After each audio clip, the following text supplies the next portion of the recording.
አብርሃም ነኝ የስርዓተ ምህዳር ባለሙያው። ዛሬ ደግሞ ላቀርብላችሁ የፈለግኩት የሰውነት መርዝ ማጽጃና ማስወገጃ የእጽዋት ባህላዊ ሕክምናን ነው። ሰውነታችን በውስጥ በሚመረቱ ወይንም ከውጭ በገቡ በተለያዩ ውህዶች ወይም ንጥረ ነገሮች ሊጎዳ ይችላል። ስለዚህ ይሄንን ጎጂ የሆኑ ተረፈ ምርቶችም ሆነ ወደ ውስጥ የጎዱ ሊመርዙን የሚችሉትን የማስወገድ እና ማጽዳት ያስፈልጋል ማለት ነው። ስለዚህ የሰውነት አካላትን ማጽዳት ወይም መርዝ ማስወገድ ቦዲ ኦርጋንስ ክሊነርስ ዲቶክሲፊኬሽን ይባላል። ይህ ማለት በሳይንሳዊ ወይም በባህላዊ ሕክምና የአካባቢ ብክለትንና የኬሚካል ተረፈ ምርቶችን ከዋና ዋና የሰውነት ክፍሎች በተለይም ከጉበት፣ ከኩላሊት፣ ከኮሎን ወይም ከትልቁ አንጀትና ከሲምፓቲክ ስርዓት የማስወገድ ሂደት ነው ማለት ነው።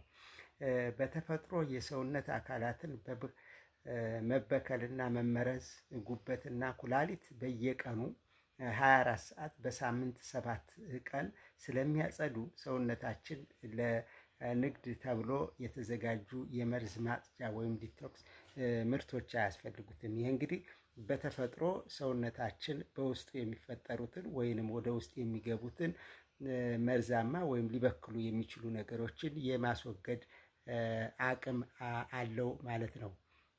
ስለዚህ ሰውነታችን ደግሞ ይሄንን ለማድረግ አንዳንድ ጊዜ በዕለት ተዕለት ህይወት ውስጥ የሰውነት አካላት ለከፍተኛ መርዛማ ነገሮች ስለሚጋለጡ የተዘጋጁ የመርዝ ማጽጃዎችን መጠቀም ተገቢ ሊሆን ይችላል ማለት ነው። ስለዚህ በሰውነትና በአካላት በመግባትና በመመረት የመመረዝ መንስኤዎች ምንድን ናቸው? ምክንያቱም መንስኤዎቹን ካላስወገድን እንግዲህ ዋናውን መከላከል ስለማንችል ነው። የሰውነት አካላቶች በምንና እንዴት ይመረዛሉ የሚለውን እናያለን ማለት ነው። ስለዚህ የሚመረዙባቸው ሰውነታችን የሚመረዙባቸው ምክንያቶች አንደኛው የሜታቦሊክ ቆሻሻ ወይም በአካላት ስራ ሂደት በምግብ መፈጨትና በሌሎች የኃይል ምርት ሂደት ውስጥ በሰውነታችን የሚፈጠሩ የተፈጥሮ ተረፈ ምርቶች እንደ አሞኒያ፣ ዩሪያ ያሉ በወቅቱ ካልተወገዱ የተለያዩ የሰውነት ክፍሎችን ስራ ሊያስተጓጉሉ ስለሚችሉ ነው። በሁለተኛ ደግሞ መድኃኒቶችና የአልኮል መጠጦች፣ የተወሰኑ የህመም ማስታገሻዎች፣ የታዘዙ መድኃኒቶች ከልክ በላይ መጠቀም ወይም አልኮልን መጠጣት፣ ሲጋራ ማጨስ የአካላትን ስራ ሊያዳክም ወይም ሊመርዙ ይችላሉ ማለት ነው። ሌላው ከባድ ማዕድናት ወይም ሄቪ ሜታልስ የምንላቸው ናቸው።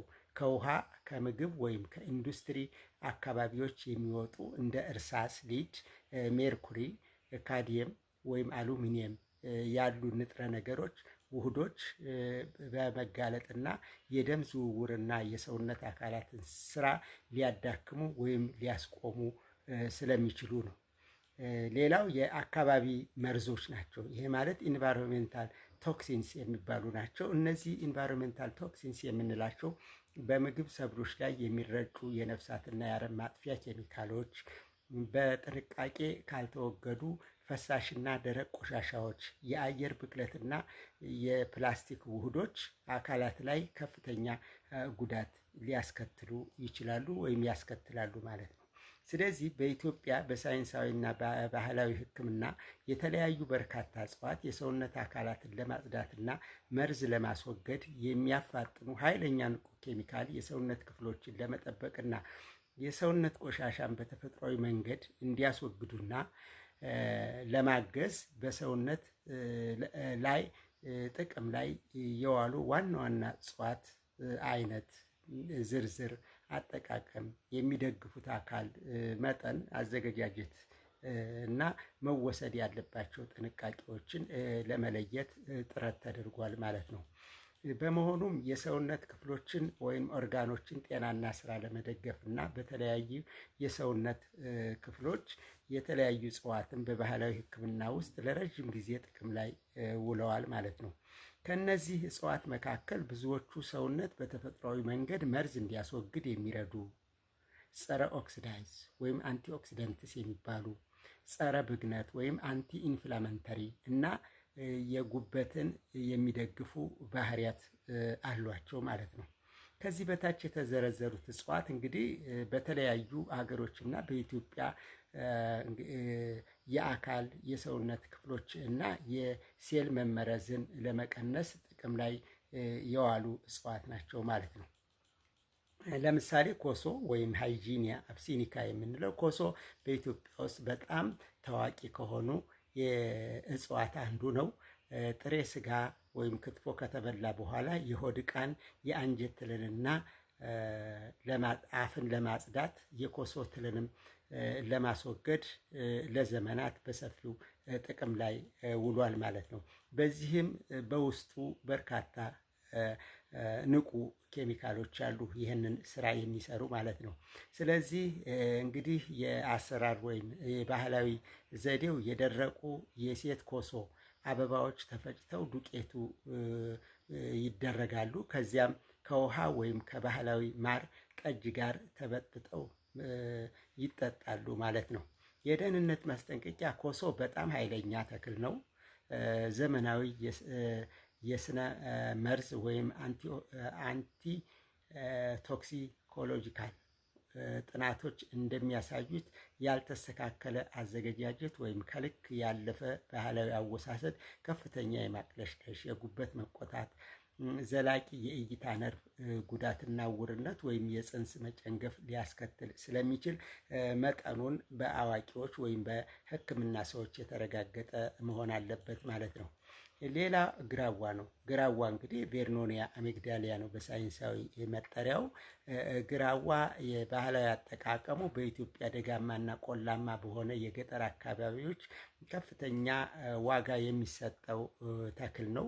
መራራው የአፍ የምግብ መፈጨትንና ማነቃቂያ፣ የሆድ መታወክን ለማከም፣ የምግብ መፈጨትን ለማነቃቃትና በአጠቃላይ የሰውነት ሜታቦሊዝም ማጽዳት ላይ ከፍተኛ አስተዋጽኦ አለው ማለት ነው። እንግዲህ ግራዋም በውስጡ በርካታ ንቁ ኬሚካሎች አሉት። እንግዲህ ያዘገጃጀቱ ወይም ባህላዊ ዘዴ ትኩስ አረንጓዴ ቅጠሎቹ በውሃ ውስጥ በኃይል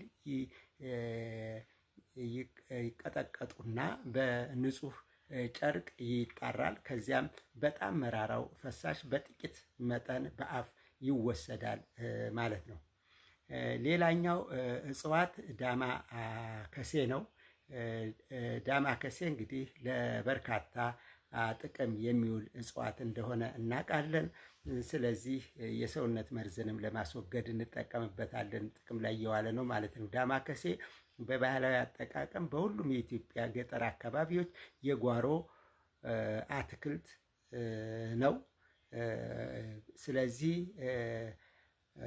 ተጨምቆ ጭማቂው ሻሂ ለጉንፋን፣ ለአፍንጫ እንደሚሰጠ ሁሉ በሰፊው ቢታወቅም ከባድ የሆድ ዕቃ መኮማተርን ለማስታገስና የሽንት ፍሰትን በማፋጠን ኩላሊትንና ፊኛን ለመርዳት እንግዲህ ይወሰዳል ማለት ነው። በውስጡ እሱም በርካታ ንጹህ ኬሚካሎች ወይም ንቁ ኬሚካሎች አሉት።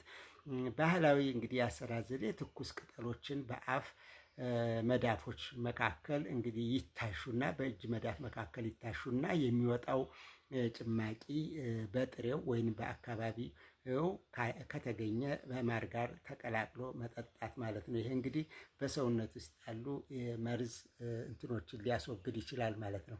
ሌላው ብሳና ነው። ብሳና እንግዲህ እናውቀዋለን። ኮሮቶን ማይክሮስታቼስ ነው ሳይንሳዊ አጠራሩ። ብሳና በባህላዊ አጠቃም ለውጫዊ ቁስሎች ከሚሰጠው አገልግሎት በተጨማሪ ከቅርፊቱ ወይንም ከስሩ የሚዘጋጁ ተቀቅሎ በባህላዊ ሕክምና ውስጥ የምግብ መፈጨት ስርዓትን ለማፋጠን እና ከባድ የውስጥ ደዌን ለማከም እንደ ጠንካራ የሆድ ማለስለሻ ያገለግላል። በውስጡ ብሳናም እንደዚሁ በርካታ ንቁ ኬሚካሎች አሉት።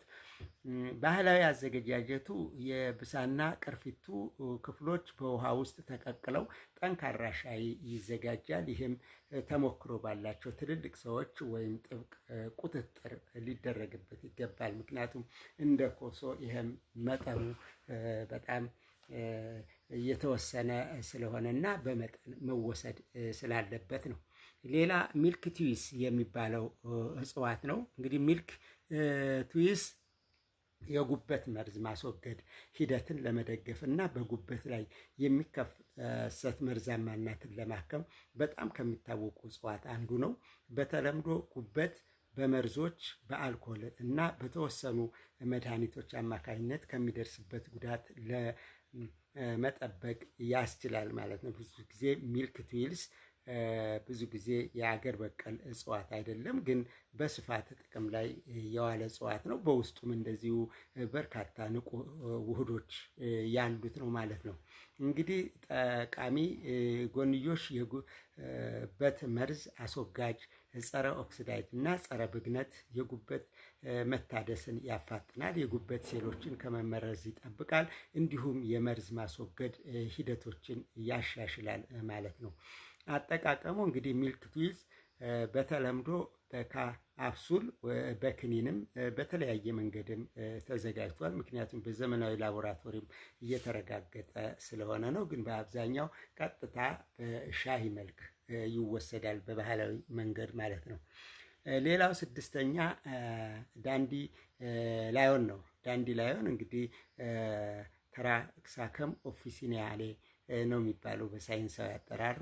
ዳንዲሊዮን ለጉበት እና ለኩላሊት መርዝ ማስወገጃ በተፈጥሯዊ መፍትሄነት በሰፊው ያገለግላል። በሰውነት ውስጥ ፈሳሽ እንዳይከማች ይረዳል። እንዲሁም ሽንት እንዳይወጣ በማድረግ መርዛማ ነገሮች ከሰውነቱ እንዲወገዱ ያደርጋል ማለት ነው። ስለዚህ ሽንትንም እንዲበዛ መደረግ ደግሞ አንዳንድ ጊዜ መርዛማ ነገሮች በተለይም ከኩላሊታችን ጸርተው እንዲወጡ ስለሚረዳን ማለት ነው። ስለዚህ ዳንድላዮን በውስጡ በርካታ ንቁ ውህዶች ያሉት ነው። እንግዲህ ጠቃሚ ጎኖቹ የጉበት መርዝ አስወጋጅ፣ ሽንት አፋጣኝ፣ ጸረ ብግነትና ጸረ ኦክሲዳይድ የጉበትን ጤናን ይደግፋሉ። በሰውነት ውስጥ ያለውን መርዛማ ይቀንሳል። እንዲሁም በኩላሊት በኩል ቆሻሻዎች እንዲወገዱ ያደርጋል ማለት ነው። ዳንድላዮን አጠቃቀሙ የዳንድላዮን ስር ወይም ቅጠል በሻይ መልክ ሊወሰድ ይችላል፣ ወይም እንደ ፈሳሽ ጠብታ እና ካፕሱል ሊወሰድም ይችላል። ዳንድላዮን ሰላጣና የሾርባ ውስጥም እንደ ምግብ ግብዓትነት ይውላል ማለት ነው። ስለዚህ ቀሪዎችን ደግሞ በሚቀጥለው እገልጽላችኋለሁ።